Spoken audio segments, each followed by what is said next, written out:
No matter how you feel about the United Nations, it's the one place on planet Earth where nations get together and attempt to speak with one voice.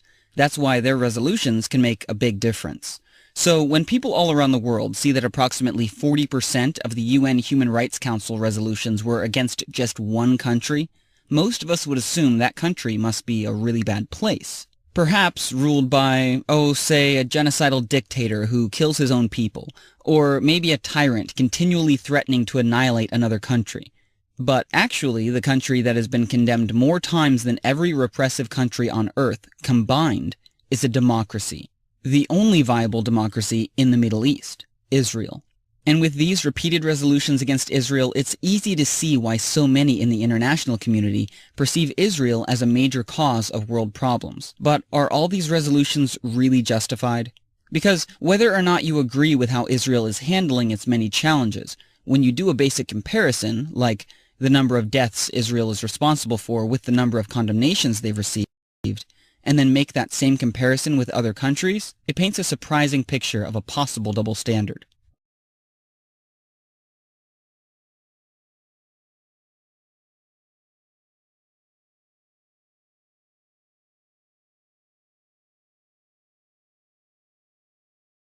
What could explain the enormous imbalance? Quick history lesson.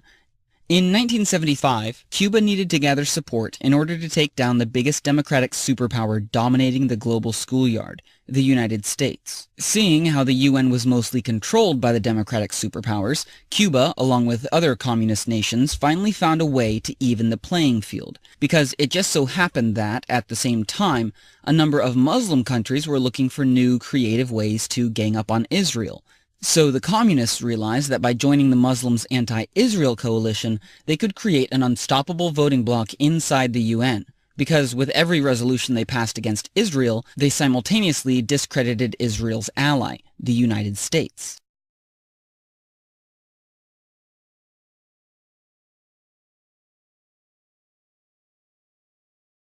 So, in 1975, the newfound communist Muslim voting bloc spearheaded the passing of a UN resolution that officially stated, Zionism is a form of racism. Yes, Zionism.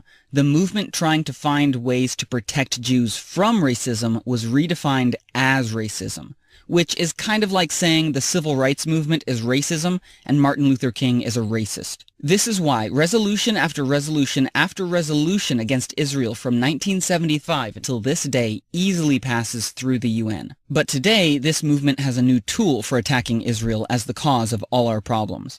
The UN's Durban Review Conference on Racism.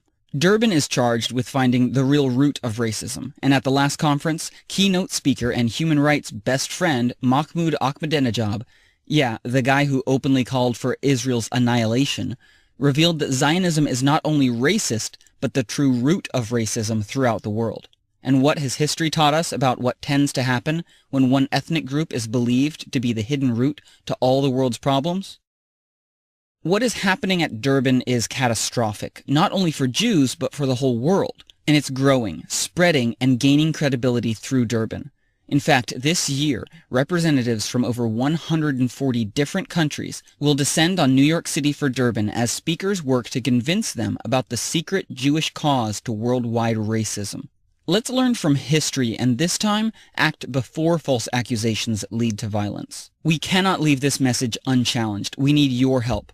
We're asking you, your friends, families, neighbors, and faith community to join us in New York City and expose this threat and confront this lie before it once again takes hold of half the world.